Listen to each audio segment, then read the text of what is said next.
es su origen, qué elementos fundantes, antropológicos, culturales, históricos, teológicos incluso, o más que incluso, sobre todo, y qué proyección tiene sobre el día o la fecha de ahora, sobre nuestro futuro como hispanos. Hemos recorrido figuras como Rafael Altamira, como Julián Joderías, como Manuel García Morente y otros. También Ramiro Mettu, que hoy vamos a volverlo a tocar. Hemos hecho una serie anterior respecto al sentido de la hispanidad, del ser de la hispanidad,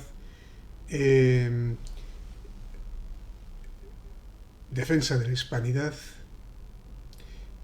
y hoy vamos a tocar el valor de la hispanidad. Vamos a ver uno de sus artículos de la serie que venía publicando Nación Española allí por los años 30 del siglo pasado. Años que culminaron con su asesinato en el 36 por las hordas rojas, que no entendían de valores, ni de derechos, ni del sentido de la vida, ni el valor de la vida, ni el respeto a la vida, ni nada de nada. Lo único que entendían es eso que llamaban la dictadura del proletariado y el totalitarismo comunista. Esos salvajes asesinaron a Ramiro de Mettu. En el artículo de hoy, el capítulo que hacemos hoy, referido a ese valiosísimo artículo, entre otros muchos, que se llama El valor de la hispanidad, vamos a ver precisamente lo que fue el hecho realmente fundante de la hispanidad, que es la religión católica. Nadie puede dudar que la hispanidad es un proceso que nace en Isabel la Católica y que muere en el siglo XIX. Muere como hecho unitario, como trasunto común, y se fracciona, se fragmenta, como hoy se está fragmentando España. Los tiempos que estamos viviendo hoy tienen mucho que ver con aquella agresión que fragmentó la hispanidad y la empobreció en cada uno de sus países componentes, de aquellos elementos nacionales que se formaron de forma artificial, ex novo, sin ningún fundamento anterior, porque no hay anterior hecho nacional alguno, hasta el siglo XIX, que se formaron esas naciones para servir al amo, al poder yanqui, al poder en la sombra de Rockefeller y otros factores factotum de ingleses, masones, etc.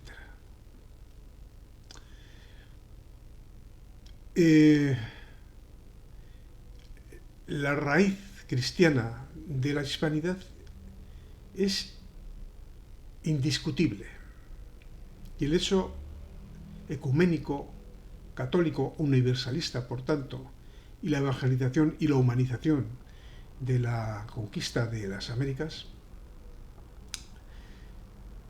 sin duda, es lo más importante. Vamos a transcribir este artículo de Ramiro de Mettu en el año 1932, una vez constituida la República, pocos años después de que asesinaran a este personaje inigualable de mi ciudad, Vitoria, del norte de España. Empezamos. No hay en la historia universal obra comparable a la realizada por España. Hemos incorporado a la civilización cristiana a cuantas razas estuvieron bajo nuestra influencia. En estos 2 siglos de enajenación se había desvanecido la significación de nuestra historia. Los pueblos se expresan en sus hechos, y de haber sabido apreciar nuestros actos, no habríamos pasado por la ignominia de suponernos durante tanto tiempo una raza incapaz y secundaria. No solo hemos llevado la civilización a otras razas, sino algo superior, la conciencia de su unidad moral con nosotros, es decir, de la unidad moral del género humano, gracias a la cual ha sido posible que todos o casi todos los pueblos hispánicos de América hayan tenido por gobernantes, por caudillos, por poetas, por directores, a algunos hombres de color o mestizos. No es solo eso. Un brasileño eminente como Oliveira Lima cree que en los pueblos hispánicos se está formando una unidad de raza gracias a su fusión, a la fusión en la que los elementos inferiores acaban bien pronto por desaparecer, absorbidos por el elemento superior. Desde la primera hora aparecen los frailes en América. Ya en 1510 nos encontramos en la isla española a los padres dominicos, don Pedro de Córdoba, don Antonio Montesinos y don Bernardo de Santo Domingo, pronunciando sermones en los que protestan de que los encomenderos se hayan repartido los indios y les hagan trabajar en las minas sin pagarles debidamente su trabajo. En los siglos de la dominación española no cesan de ser las órdenes religiosas los abogados de los indios. A ellas les cumple recordar una vez y otra a las autoridades civiles y militares que en el testamento de Isabel se ha dicho que el principal fin e intención de los reyes católicos al pacificar y poblar las Indias fue convertir a los naturales a la fe católica y que sean bien tratados en sus obras y bienes, así como la bula de Alejandro VI, por la que no se concede a los monarcas españoles el señorío de las tierras descubiertas al occidente y mediodía, sino con la condición de instruir a los naturales en la fe y buenas costumbres, y fue la acción de las órdenes religiosas la que redujo a límites de justicia lo mismo la codicia de los encomenderos que la prepotencia de los virreyes y altos funcionarios. La piedad y compasión de los frailes encendieron el corazón del Bartolomé de las Casas, haciéndole procesar en la Orden de Santo Domingo y convertirle en defensor de los indios, con espíritu de caridad tan arrebatada que no reparó en abultar, exagerar y agrandar las crueldades de la conquista, así como en ponderar sobre medida las bondades y dulzuras y excelencias de sus defendidos, con grave daño para la verdad histórica y prestigio de España en el mundo. Al fin de lograr, como lo consiguió, que se modificaran las leyes de Indias hasta convertirse en el monumento de caridad y de prudencia que ahora tienen que admirar cuantos las hayan estudiado. Al realizar esta función no hacían las órdenes religiosas sino cumplir los deseos y las órdenes de los reyes de España. Cuando sale don Pedro de Mendoza para el Río de la Plata, le encarga a Carlos V en 1534 que lleve las personas religiosas o eclesiásticas que por nos sean señaladas, para instruir a los indios, con cuyo parecer, y no sin ellos, habéis de hacer la conquista, descubrimiento y población de dicha tierra. Y encarece repetidamente la capitulación, que si no se cuida bien el buen trato y conversión de los indios, no seamos obligados a vos guardar y cumplir lo susodicho, cuyos conceptos los repiten los reyes españoles en cuantas capitulaciones referidas y referentes a las Indias se conceden. Lo mismo por los Felipes, que por Carlos II y Felipe V y Fernando VI, hasta que en los tiempos de Carlos III cambia el carácter de la acción española. Una consulta del Consejo de Indias de 1596 descubre que ya entonces eran varios los mestizos y criollos ordenados de sacerdotes, y que los consideraba los más útiles para su perfecto conocimiento de las dos lenguas. Sucesivas reales células prescriben la participación de los mismos encomenderos en la obra de catequesis, porque fueron obligados a reunir a los indios a la caída de la tarde bajo la cruz del pueblo para rezar e instruirles en la fe. Las órdenes religiosas y los protectores de indios velaban por el cumplimiento de las ordenanzas de los reyes.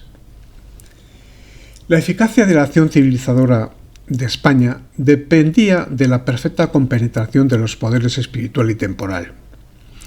El militar español de América tenía conciencia de que su misión era esencial e indispensable y aún primera en el orden del tiempo, aunque en el orden valorativo no fuera sino instrumental y secundaria, porque el principal fin e intento de todo era la conversión de los naturales. El religioso, a su vez, persuadido de que los poderes temporales no perseguían otros fines que los suyos, se identificaba con su política y la servía con sus propios medios, que eran grandes. No he de hablar de la inmensa labor científica de las órdenes religiosas. Ellas fueron las que primero penetraron en los idiomas de los aborígenes, en sus costumbres, las que mejor estudiaron su ambiente geográfico y la manera de combatir las enfermedades habituales. El padre Astrain, en su magnífica Historia de la Compañía de Jesús en la existencia de España, dice que al lado de Hernán Cortés, de Pizarro y de todos los capitanes de cuenta, iba el sacerdote católico, ordinariamente religioso, para convertir al Evangelio los infieles, y que el militar subyugaba a España. Y cuando los bárbaros atentaban contra la vida del misionero, allí estaba el capitán español para defenderle y para escarmentar a los agresores. Y el padre Vélez Agustino, en su libro sobre Fray Luis de León, nos dice: para justificar y valorar adecuadamente la Inquisición española hay que tener en cuenta, ante todo, las propiedades de su carácter nacional, especialmente la unión íntima de la Iglesia y del Estado en España durante los siglos XVI y XVII, hasta el punto de ser un Estado teocrático, siendo la ortodoxia deber y ley de todo ciudadano, como otra cualquiera prescripción civil.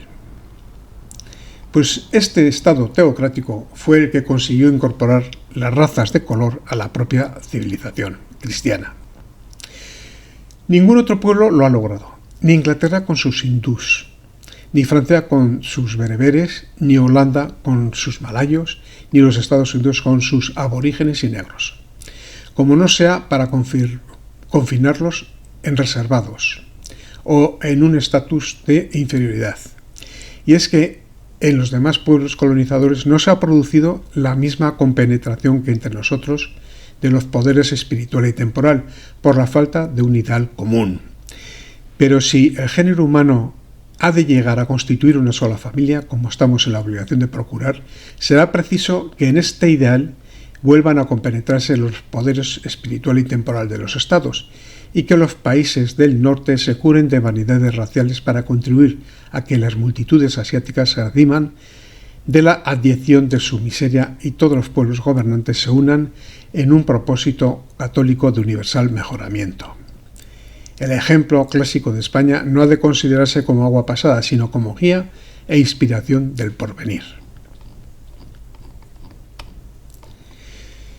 Con razón dice Oliveira Martins que en el Concilio de Trento se salvó la voluntad, la actividad del hombre, sus resortes más íntimos, la vida del espíritu. De haber prevalecido en alguna forma la doctrina de la justificación por la sola gracia, la protestante, la humanidad hubiera caído o habría caído en alguna forma de esclavitud trascendente. En Trento venció la doctrina española. Ya poseemos los medios necesarios para la victoria y solo nos falta pelear por ella. Con esta confirmación solemne recibió nuestra fuerza el espíritu que ya nos llevaba a difundir por todo el mundo nuestras propias esperanzas, como si la doctrina directora de la Iglesia española fuera la asentada al final de su epístola por Santiago el Menor, cuando dijo que el que hiciera a un pecador convertirse del error de su camino salvará su alma de la muerte y cubrirá la muchedumbre de sus pecados. Versículo 20. Puede decirse que toda España es misionera en el siglo XVI, lo mismo los reyes que los prelados, los seglares que los religiosos. En cambio, los protestantes no tuvieron misioneros en los siglos XVI y XVII, lo cual suele atribuirse a que las naciones colonizadoras de aquellos tiempos eran España y Portugal, pero en realidad porque la doctrina de la justificación por los méritos de Cristo no ofrece al misionero el menor aliciente su propio sacrificio le tiene que parecer ineficaz. El propio padre Vitoria, tan enemigo de la guerra y tan amigo de los indios, que de ninguna manera admite que se les pueda hacer violencia para obligarles a aceptar la fe, dice expresamente que es un sacrilegio el ir a los sacramentos y misterios de Cristo por un temor servil. Y después de mantener que en caso de permitir los indios a los españoles predicar el Evangelio libremente, no hay derecho a hacerle la guerra bajo ningún concepto, tanto si reciben como si no reciben la fe. Y afirma en cambio que en caso de impedir a los españoles anunciar libremente el Evangelio, los españoles, después de razonarlo bien, para evitar el escándalo y la brega, pueden predicarlo a pesar de los mismos y ponerse a la obra de la conversión de la gente.